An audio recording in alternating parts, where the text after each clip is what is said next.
Have you ever wondered why history's most sacred slogans are often accompanied by the bloodiest slaughter? We are told that the Crusades were a war of faith to reclaim the Holy Land. But what if I told you that this was actually the largest bad debt write-off and financial bailout in medieval Europe? Perhaps this was never about God. It was always about money. Welcome to Border Archives. I am your archivist. Here we do not preach and we do not judge. We only explore the blurry border between faith and power. The content of this program is purely historical and sociological analysis, aiming to deconstruct the underlying logic of civilization's development. It is not intended to offend any beliefs. Now, let us open the first file, the Ledger of the Crusades. Let's turn the clock back to 1095. Textbooks would tell you that Pope Urban II cried out Deus Vult at the Council of Clermont, inspiring thousands of believers. But sociologists see a different picture. Europe, at that time, was trapped in a severe crisis of internal competition. With the establishment of the system of primogeniture, a massive number of second sons of the nobility, knights with no inheritance rights, became a class of armed vagrants. They possessed military power but no land.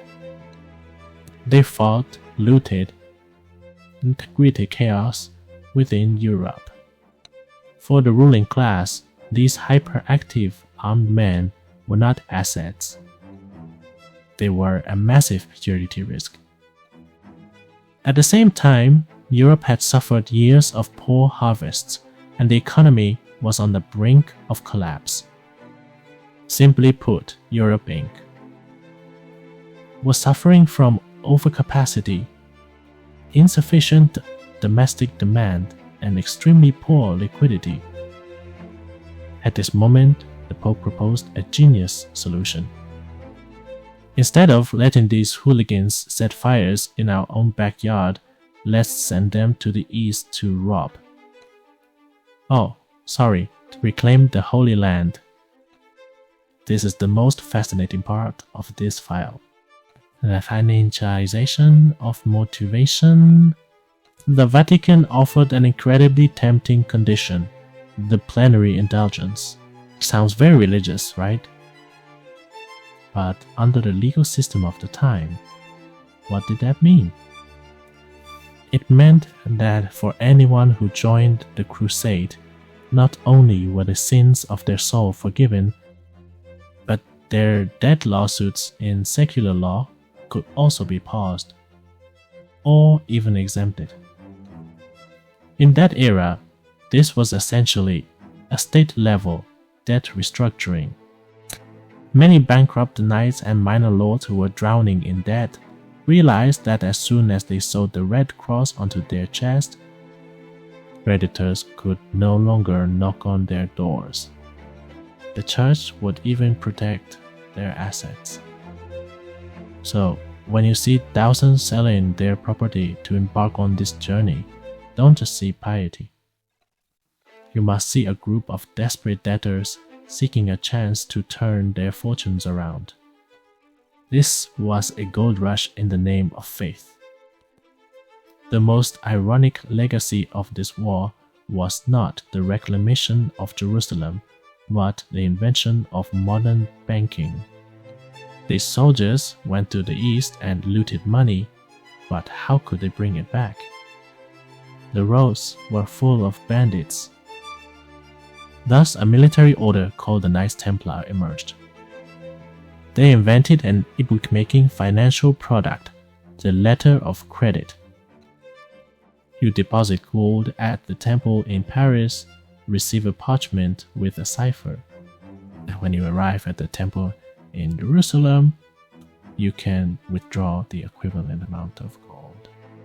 What is this? This is the earliest multinational bank. These knights, who swore a vow of poverty, eventually became Europe's largest creditors. Even kings had to borrow money from them. This also explains why they were eventually massacred by the King of France. Not because of heresy, but because the king couldn't pay his debt. The fastest way to solve a debt problem is to solve the creditor. Back to our original question. Was the Crusade a holy war? For the believers at the bottom, perhaps it was. But for the power structure, it was a perfect social pressure release valve and a wealth redistribution event. It used God's will to solve the overpopulation problem. It used the promise of redemption to solve the debt crisis. And inadvertently, it opened the financial gates of capitalism.